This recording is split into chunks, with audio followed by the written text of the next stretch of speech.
Un saludo fraternal, mis queridos hermanos, en el nombre de nuestro Señor Jesucristo. Pues, como siempre, te habla tu hermano y servidor Daniel Cáliz del Ministerio Católico Anahuín. Hoy la iglesia está de fiesta. Hoy celebramos la memoria. Y no la memoria libre o opcional, sino la memoria obligatoria de la Virgen María, Madre de la Iglesia. ¿Ok? Vamos a estar, es una memoria recién instituida en la iglesia para la liturgia, ¿verdad? Como tal. Ya usamos ese título de María, Madre de la Iglesia, muchísimas veces. La iglesia lo ha utilizado por siglos, ¿verdad? Pero hasta ahora no se había instituido como en algunas diócesis, en algunos lugares sí ha estado instituido por siglos inclusive, pero hasta ahora para toda la iglesia no se había instituido como fiesta litúrgica, ¿verdad? Y quiero comenzar con la oración que nos propone la liturgia de las horas, que la encuentro muy apropiada para esta celebración, ¿verdad? Como siempre en la liturgia de las horas podemos encontrar los textos bíblicos, los salmos, que siempre son apropiados para las distintas celebraciones. Bien, pues vamos a comenzar en el nombre del Padre, del Hijo y del Espíritu Santo. Amén. Señor, Padre de misericordia, cuyo Hijo, clavado en la cruz, proclamó como Madre nuestra a su Madre, Santa María Virgen. Concédenos por su mediación amorosa que tu Iglesia, cada día más fecunda, se llene de gozo por la santidad de sus hijos y atraiga a su seno a todos los pueblos. Por nuestro Señor Jesucristo, tu Hijo, que vive y reina contigo en la unidad del Espíritu Santo, un solo Dios, por los siglos de los siglos. Amén, amén. Pues bien, vamos a entrar un poquito, vamos a hacer la lectura del Santo Evangelio y a continuación vamos a hablar un poco cómo se instituyó esta celebración litúrgica de la memoria de la Virgen María, Madre de la Iglesia, ¿ok? Entonces vamos a dar lectura al Evangelio, que es el Evangelio de San Juan, capítulo 19, versículo 25 al 34. Bien, pues hacemos entonces lectura de este Evangelio. Proclamación de la buena nueva de nuestro Señor Jesucristo, según San Juan. En aquel tiempo, junto a la cruz de Jesús estaban su madre, la hermana de su madre, María la de Cleofás, y María Magdalena. Al ver a su madre junto a ella, al discípulo que tanto quería, Jesús dijo a su madre: Mujer, ahí tienes a tu hijo. Luego le dijo al discípulo: Ahí tienes a tu madre. Y desde ese entonces el discípulo se la llevó a vivir con él. Después de esto, sabiendo Jesús que todo había llegado a su término, y para que se cumpliera la escritura, dijo: Tengo sed. Había allí un jarro lleno de vinagre. Los soldados sujetaron una esponja empapada en vinagre a una caña de hisopo y se la acercaron a la boca. Jesús probó el vinagre y dijo: Todo está cumplido. E inclinando la cabeza, entregó su espíritu. Entonces los judíos, como era el día de la preparación de la Pascua, para que los cuerpos de los enjuiciados no se quedaran en la cruz el sábado, porque aquel sábado era un día muy solemne, y pidieron a Pilato que les entregaran que les quebraran las piernas y los mataran en la cruz. Fueron los soldados, quebraron la pierna de uno y luego del otro, de los que se habían sido crucificados con Jesús. Pero al llegar a él, viendo que ya había muerto,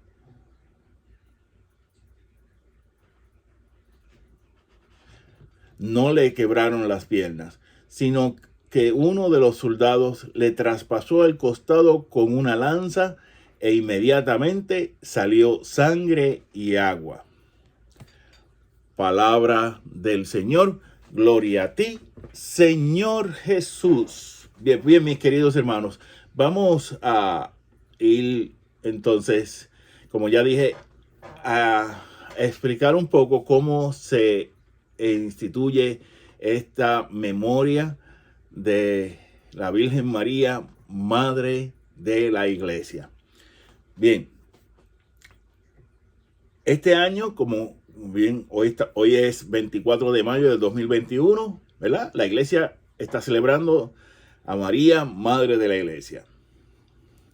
Y esta memoria siempre se ha establecido que va a ser celebrada el lunes después de Pentecostés.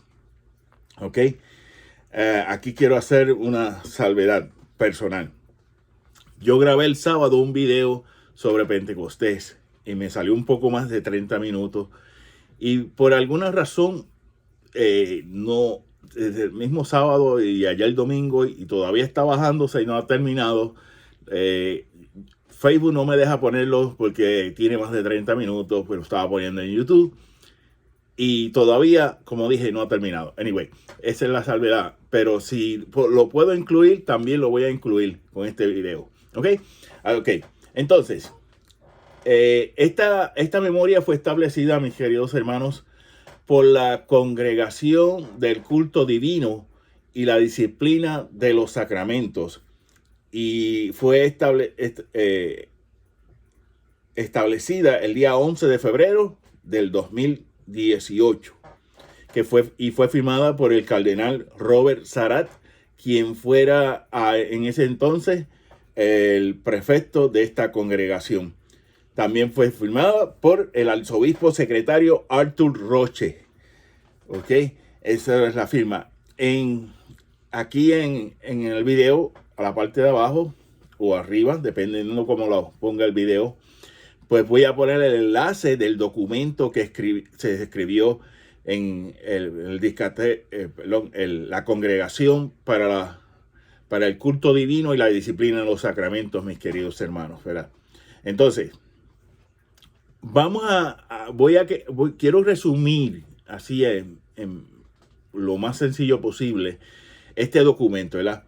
Este documento comienza diciéndonos: la gozosa veneración otorgada a la Madre de Dios por la Iglesia en los tiempos actuales, a la luz de la reflexión sobre el misterio de Cristo y su naturaleza propia, no podía olvidar la figura de aquella mujer, y nos cita Gálatas 4:4, la Virgen María, que es Madre de Cristo y a la vez Madre de la Iglesia.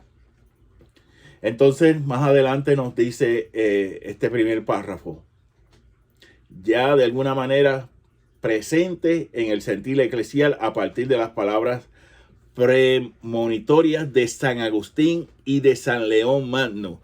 Y mira lo que nos dice esta carta, que nos dicen estos dos grandes padres de la Iglesia: San Agustín, el teólogo insigne, el doctor de la Iglesia, junto con Santo Tomás de Aquino, más grande que puedan tener la Iglesia, ¿verdad? María es madre de los miembros de Cristo porque ha cooperado con su caridad a la regeneración de los fieles en la Iglesia. Esto nos dice San Agustín. Y entonces, sobre San León Magno nos cita: el nacimiento de la cabeza es también el nacimiento del cuerpo, e indica que María es al mismo tiempo Madre de Cristo Hijo de Dios y madre de los miembros de su cuerpo místico, es decir, la iglesia. O sea, que ya desde un principio de los primeros siglos de la iglesia, los primeros 5 o 6 siglos de la iglesia, ya la iglesia tenía muy claro que la figura, cuál era el papel de María, la figura de María, por qué María entró en el plan de la salvación, ¿verdad? No solamente como hijo de madre de Jesucristo, sino también como madre de Dios, ¿verdad? Y cuando digo madre de Dios, recordemos que en la eternidad el Hijo, antes de encarnarse, fue el Verbo, la palabra. Y entonces, al encarnarse con la concepción, con la divina concepción, es nombrado Jesús y el Emmanuel. Jesús es su nombre propio, Emmanuel es un título, o sea, el Dios con nosotros, ¿verdad? Y entonces ya los primeros cristianos conocían, la conciencia de esos primeros cristianos estaba muy fuerte, muy latente sobre lo que es la figura de María en la iglesia, mis queridos hermanos, ¿verdad? Y entonces nos dice este documento, para terminar de citar este primer párrafo, que de estas consideraciones, ¿verdad?, de lo que nos dice San Agustín, lo que nos dice San León Magno, derivan de la maternidad divina de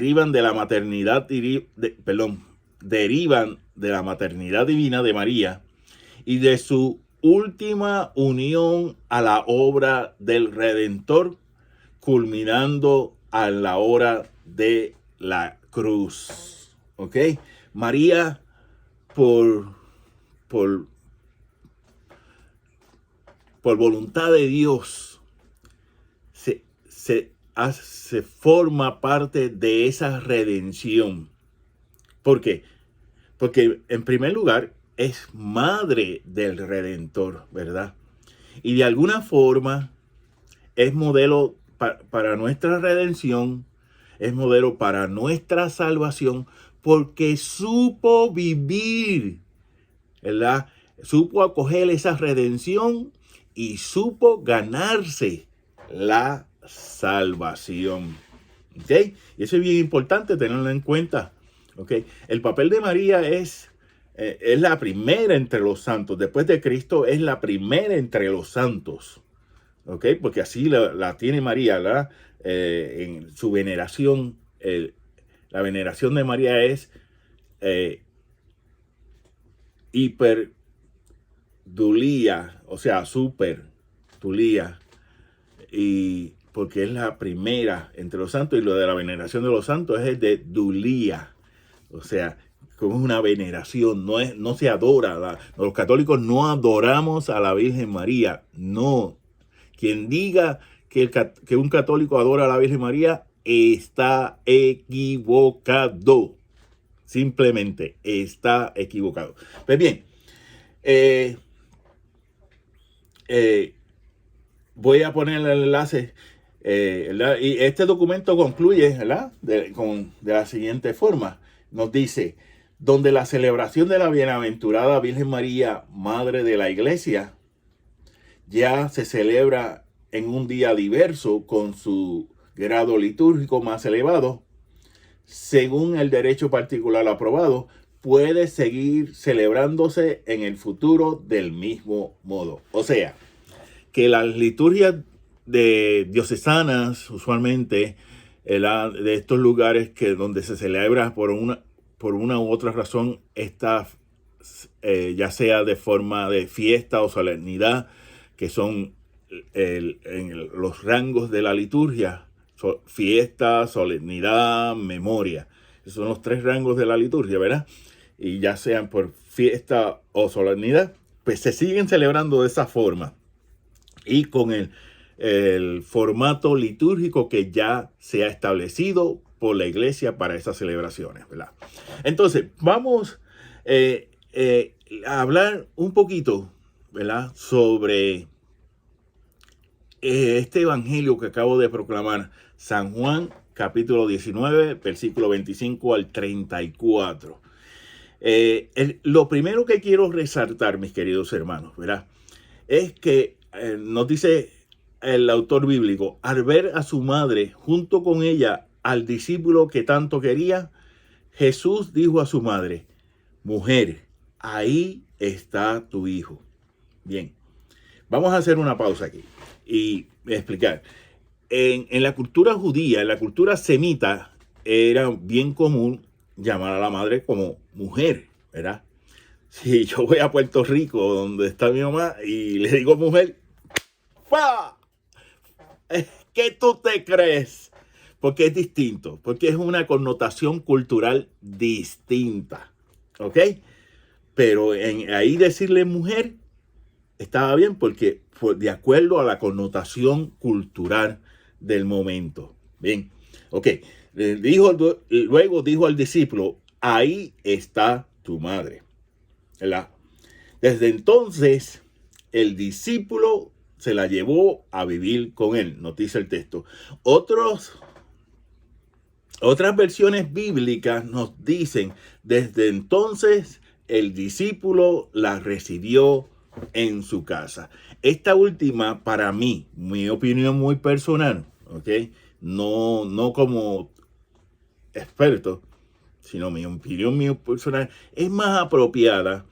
Y aquí no estoy entrando en el contexto lingüístico del griego, porque no lo he verificado, vamos a ponerle así, de esa forma, sino que es más apropiada porque yo puedo tener a alguien en mi casa viviendo. Yo tuve un amigo aquí en mi casa viviendo, a Alex, a quien como amigo y hermano lo quiero un montón, ¿verdad? Pero si y mi papá y mi mamá estuvieron aquí unos meses y no es la misma relación que yo tengo con mi papá o que tenía con mi papá porque ya falleció, pero que tengo con mi mamá, con la que tengo con mi brother amigo allá en Filadelfia, Alex García, que es mi brother. O sea, yo lo quiero como un hermano, punto. Pero no es la misma relación. Pues entonces, cuando yo tenía a mi mamá, ay, que mamita, bendición, que si esto, y yo que, ay, mamita.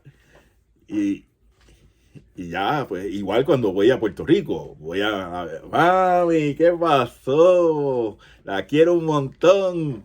Pues no es la misma. Pues entonces, dependiendo qué persona esté en tu casa, de esa forma uno la recibe, ¿verdad? Pero aquí el decir, el discípulo se la llevó a vivir con él. Uno se puede, pero la forma con que uno la recibe siempre va a ser distinta entre una persona u otra. ¿Verdad? Entonces, hermanos, tanto usted como este servidor tenemos que ser y aspirar a ser ese discípulo amado. ¿Y cómo yo voy a ser ese discípulo amado? Nos dice Jesucristo, ¿verdad? En el Evangelio. Si me aman, han de cumplir mis mandamientos. Es decir, han de cumplir mis mandamientos. El Señor nos dice, les doy un mandato nuevo, que se amen los unos a los otros como yo los he amado. Entonces, ¿por qué dice mis mandamientos? Porque todos los mandamientos están englobados, están sintetizados, por así decirlo, en el amor, en ese amor. Por eso Jesús nos dice, si me aman, cumplirán mis mandamientos. ¿Ok? ¿Por qué? Recordemos que Jesucristo como verbo existe desde la eternidad. O sea, que es fuera de nuestro tiempo. Él está en nuestro tiempo como verbo encarnado, como hombre, ¿verdad? Pero entonces, esos mandamientos que se le dieron a Moisés son mandamientos de Jesús, porque Jesús es parte de esa divina Trinidad, ¿verdad? Padre, Hijo y Espíritu Santo, ¿verdad? Que no son tres dioses, son un solo Dios, ¿verdad? Eso es lo que se llama unión hipostática. Bien, entonces, Usted y yo, hermanos, tenemos que aspirar a ser ese discípulo amado. ¿Ok? Entonces, si yo soy discípulo amado, si yo amo a Jesús, yo tengo que amar a María por consecuencia. No hay otra. No hay otra. Y lamentablemente hay muchos cristianos que no entienden eso. ¿Cómo yo voy a hablar? ¿Cómo yo voy a amar a Jesús y a degradar a su madre? No, no cabe. No cabe. Esta cabecita en comparación con el universo es chiquitita. Pero no cabe. Eso no cabe ahí. ¿Verdad? Si amamos a Jesús, tenemos por consecuencia lógica amar a la Theotokos, a la que parió a quien ya era Dios. ¿Ok? Entonces, mis queridos hermanos,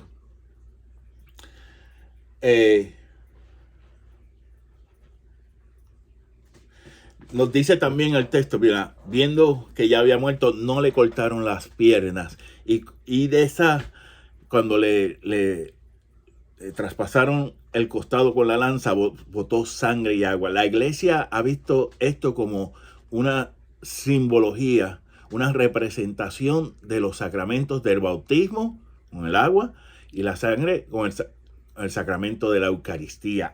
Son símbolos. El agua y la sangre aquí simbolizan estos dos sacramentos, la Eucaristía y el bautismo, mis queridos hermanos, para que comprendamos también el contexto, ¿verdad? ¿Por qué? Porque recordemos que si amamos a Jesús, tenemos que amar los sacramentos. Esa es la forma, el modo con que Jesús nos da las gracias. O sea, entramos en comunión, entramos en ese amor con Dios y con los hermanos a través de los sacramentos, mis queridos hermanos. Y que hoy, este día, ¿verdad? Este día, de la misma forma que asociamos el amor a Jesús que le tenemos, de la misma forma que asociamos el amor a María que le tenemos, así tenemos que asociar ese amor por la vida sacramental, mis queridos hermanos, ¿verdad? Y entonces, por eso el autor nos pone este último párrafo para decirnos, miren, el Señor nos da a su madre para que la cuidemos, la protejamos, para que la acojamos. Y también, por consecuencia lógica, nos da los sacramentos para fortalecer esa relación con Jesús, esa relación con María, esa relación con la iglesia. Y eso es bien importante. Con eso quisiera quedarme, mis queridos hermanos, ¿verdad? Entonces, ¿verdad? Y algo que en el himno cuando estaba rezando las laudes esta mañana, encontré y me dio la espinita. Nos decía el himno, decía, María da al cuerpo la cabeza, la iglesia a la cabeza el cuerpo. Una y otra son madres del Señor, ninguna sin la otra por entero, ¿verdad? María da al cuerpo la cabeza, la iglesia a la cabeza el cuerpo. Una y la otra son madres del Señor, ninguna sin la otra por entero. O sea, que no podemos desasociar a María de la vida eclesial, hermanos. O sea, yo soy, como bautizado, yo soy parte de ese cuerpo. Cristo es la cabeza, pero María está entre medio, ¿verdad? Como parte del cuerpo también de la iglesia, pero está entre medio de sus hijos, del cuerpo y de la cabeza. Y por eso ella intercede, por eso ella pues está pendiente de todo lo que hace su hijo por su reino. ¿Ok? Entonces, María, Madre de la Iglesia, ora e intercede por nosotros. Y nos despedimos con la bendición del Padre, del Hijo y del Espíritu Santo. Amén.